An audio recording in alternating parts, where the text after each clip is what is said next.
Sign or you're not my daughter. Those words hit me harder than anything I had ever heard. My father stood only a few feet away, his face burning with anger as he shoved a stack of papers toward me. The pen was already in his hand, waiting for me to give up the one thing my mother had trusted me to protect. We were standing on the front lawn of the lake house she had left me before she passed away. That place held every memory of her, yet my own family treated it like it was nothing more than a piece of property. Before I tell you what happened next, let me know in the comments where you're watching from. I always enjoy seeing people from different places. And if you're new here, please subscribe so you don't miss more stories like this. I looked around and realized nobody was on my side. My younger brother, Jace, stayed silent with his arms folded. My stepmother, Delia, watched with a calm smile that made my stomach turn. My stepsister, Talia, looked uneasy but never spoke a single word. The lake behind us was peaceful, but everything inside me felt like it was falling apart. In that moment I knew one signature could change my life forever. I was 27, but in that moment I felt like a scared little girl again. My arms were wrapped tightly around my white sweater as if it could hold me together. Tears blurred my vision while my father pushed the papers closer, demanding that I sign. I couldn't believe the man who had once taught me to ride a bike was now looking at me like I was an obstacle standing in his way. Behind him, my younger brother, Jace, stood with his arms folded across his chest. He kept his eyes away from mine, refusing to say a single word. I searched his face for even the smallest sign that he would step in, but nothing came. My stepmother, Delia, looked completely calm. There wasn't a hint of guilt on her face. She watched everything unfold as though this had been planned long before I arrived. My stepsister, Talia, kept biting her nail. She looked uncomfortable, almost frightened, but she stayed silent too. No one told Dad to stop. No one reminded him that this house had belonged to my mother. The lake behind us was quiet, its gentle waves brushing against the shore. Birds drifted across the water, and the breeze carried the familiar smell of pine trees. It should have been peaceful, yet that afternoon felt colder than any winter day. The house that had once been filled with laughter now stood behind my family like a prize they had already claimed. I tried to speak but my voice wouldn't come out. My chest felt tight and every breath seemed harder than the last. I looked at the front porch where my mother and I used to drink lemonade on warm evenings, and I realized those memories meant nothing to the people standing in front of me. To them this wasn't about family. It was about getting what they wanted no matter what it cost me. My hand wouldn't stop shaking as I reached for the pen. Every part of me wanted to throw those papers into the lake and walk away, but my father's words kept echoing in my head. If I refused, I would lose him too. I stared at the line where my name belonged, hoping someone would finally speak up and tell him this had gone too far. No one did.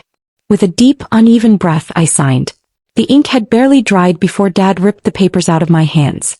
He didn't even look at me.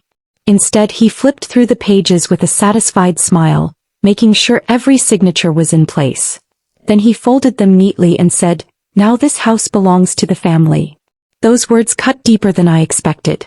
The house had always been part of my family. My mother had filled every room with love, laughter, and memories. What he really meant was that it no longer belonged to me. For the first time that evening, Delia smiled. It wasn't a warm smile. It was the smile of someone who had finally gotten exactly what she wanted. Jace stood a few feet away with his head lowered. He still couldn't bring himself to look at me. I wondered if he felt guilty or if staying quiet had simply become easier than doing the right thing. Talia leaned toward Delia and whispered something so softly that I couldn't hear it. Delia answered with a quick nod before both of them turned toward the house. It felt like I had already disappeared from their lives. No one asked if I was okay. No one thanked me. As far as they were concerned, the matter was finished. I walked to my car alone, closed the door and sat there without starting the engine.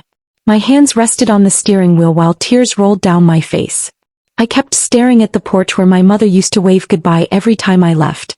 The image was so clear that it almost felt real. The drive back to my small apartment passed in silence. I don't remember the traffic or the streets. My mind stayed at the lake house, replaying every second. By the time I unlocked my apartment door, it felt as though I had lost my mother all over again, and this time I had watched it happen with my own signature. 2 weeks passed, but I couldn't stop thinking about the lake house. Every morning I woke up hoping everything had been a terrible nightmare. I kept telling myself that if I went back, maybe Dad would calm down. Maybe we could sit together, talk like a family, and fix what had happened.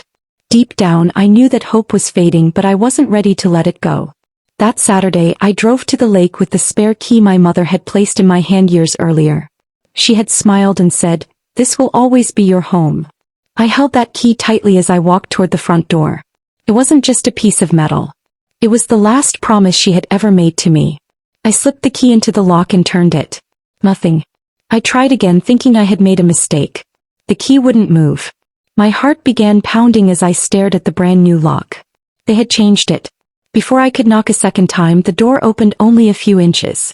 Delia stood behind it with one hand on the frame, making sure I couldn't see inside. Her expression was as cold as ever. "The house is being prepared for better use," she said without any emotion. I asked if I could at least collect a few of my mother's things. She didn't answer. Instead, I heard my father's voice from somewhere inside the house. "You signed it freely," he shouted. "Don't make a scene." Those words left me speechless. He knew exactly how that signature had happened, yet he acted as though I had happily given everything away. The conversation was over before it even began. Delia slowly closed the door, and the sound of the lock clicking into place echoed across the quiet yard. I stayed on the porch long after they disappeared inside.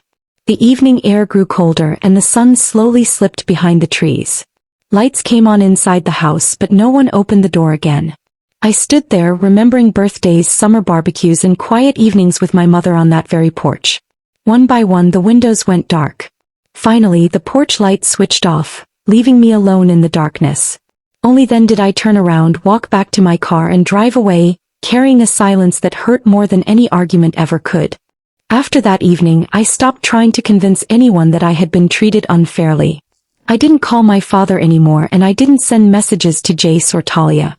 I knew what silence from them meant. They had made their choice, and no amount of pleading would change it. I decided that if they didn't want to hear my side, I would stop wasting my energy trying to explain it. Instead, I buried myself in work. I started taking every extra shift I could get. Some days I left before sunrise and came home long after dark. Being busy helped for a while because it gave my mind something else to focus on. The moment I sat still, however, memories always found me again. I wasn't taking care of myself the way I should have been. Most evenings I skipped dinner because I wasn't hungry. Coffee became breakfast, lunch, and sometimes dinner too. Friends noticed I looked tired, but I always smiled and told them I was just busy. It was easier than admitting how deeply everything had affected me. The only things I truly protected were the few photographs of my mother that had never made it back to the lake house. I kept them in a small wooden box beside my bed. Whenever the apartment felt too quiet, I would take them out and look through them one by one.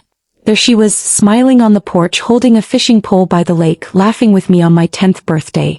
Those pictures reminded me that the love we shared was real, even if everything else had been taken away. Whenever my route home brought me near the lake road, a heavy feeling settled in my chest. I couldn't stop myself from looking toward the trees, wondering if strangers were already walking through the home where my mother had built so many happy memories. I never turned down that road. I wasn't ready. As the weeks passed, I realized the deepest wound wasn't losing the house. It was standing in front of the people I loved, breaking apart while every one of them chose to stay silent. That kind of betrayal leaves a mark no deed or court paper can ever erase. Almost 3 months had passed since the day I lost the lake house. Life had settled into a quiet routine that felt more like surviving than living. Then one rainy afternoon I came home from work and found a large envelope waiting in my mailbox. It had the name of a real estate firm printed across the front. At first I assumed it had been sent by mistake. I carried it upstairs, dropped my bag by the door, and opened it without thinking much about it. Inside was a formal notice with several pages attached. The moment I saw the address of the lake house, my heart began to race. I slowly read every line. The property had been listed for sale. For weeks I had convinced myself that my father wanted the house because he believed it should stay with the family. I hated what he had done, but a small part of me still thought he wanted to protect it. I was wrong. They had never planned to keep it. According to the documents, a private company had already agreed to buy the property. Their proposal included removing most of the original interior, remodeling every room, and turning the house into luxury short-term rentals for tourists. The porch where my mother and I watched sunsets, the fireplace where we spent snowy evenings, Even the small reading corner she loved were all marked for renovation. The closing date was only 30 days away. My legs gave out beneath me and I slowly slid onto the living room floor with the papers still in my hands. I read the first page again, hoping I had misunderstood something. Then I started over from the beginning. Every sentence said the same thing. The house wasn't being passed down to family. It was being sold to strangers who would erase everything that made it feel like home. I sat there for a long time, unable to move. The apartment was completely silent except for the sound of rain tapping against the windows. It finally became clear that this had never been about family or memories. They had pushed me out, taken what my mother left behind, and now they were ready to profit from it. That realization hurt even more than the signature I had been forced to write months earlier. I didn't sleep that night. The sale papers stayed on my coffee table while I walked from one room to another, trying to make sense of everything. By sunrise I realized there was only one person left who had never turned his back on me. I picked up my phone and called my Uncle Rhett, my mother's older brother. He answered before the second ring. The moment he heard my voice, he knew something was wrong. I explained everything from being forced to sign the papers to the letter announcing the sale. He stayed quiet until I finished. Then he said, "Don't do anything today. I'll be there in the morning." True to his word, he arrived just after sunrise the next day. We didn't waste time talking at my apartment. Instead, we drove straight to the lake. He parked his old pickup across the road from the house. For several minutes, neither of us spoke. We simply looked at the place my mother had loved so much. "It still looks like your mom's house," he said softly. "But I know that's not how it feels to you." Then he reached into the glove compartment and pulled out a thick, worn folder. The edges were faded and the papers inside showed their age. He placed it carefully between us as though it held something precious. "Your mother asked me to keep these safe," he said. My hands trembled as I opened the folder. The first pages were the original copy of her will, complete with signatures and official stamps. Everything looked different from the papers my father had forced me to sign. Uncle Rhett pointed to a section near the end that had been marked years ago. "I always hoped you'd never need to read this." I leaned closer and carefully read every line. The clause explained that if ownership of the lake house was ever taken from me through pressure, intimidation, or dishonest means, the transfer would not stand. Instead, the property would automatically return to a trust my mother had created before she passed away. The trust named only one person with full authority over the house. Me. I looked up at my uncle, hardly able to believe what I had just read. He nodded slowly. "Your mother knew there might come a day when someone would try to take advantage of you," he said. "She couldn't stop every problem, but she made sure you wouldn't face it without protection." For the first time in months, the weight on my chest felt a little lighter. The fight wasn't over, but I finally had something stronger than fear. I had the truth, and my mother's own words were about to change everything.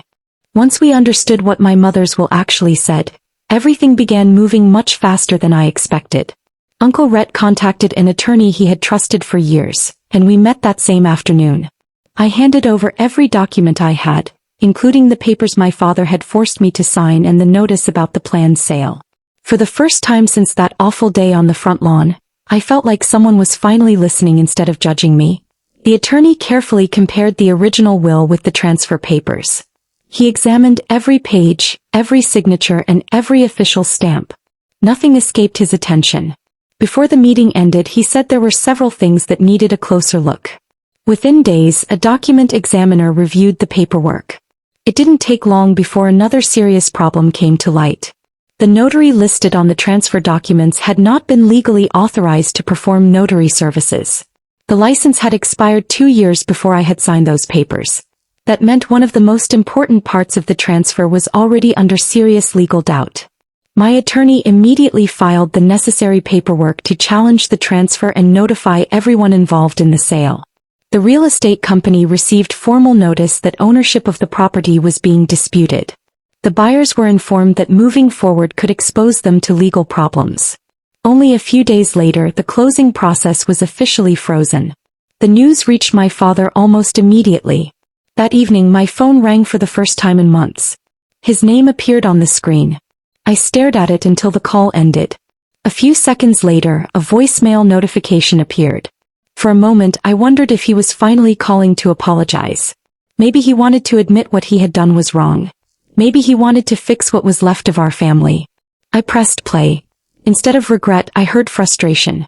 His voice was sharp, demanding that I stop interfering with the sale. He claimed I was embarrassing the family and making everyone's lives more difficult. Not once did he ask how I was doing. Not once did he mention my mother or the promise she had made to protect me.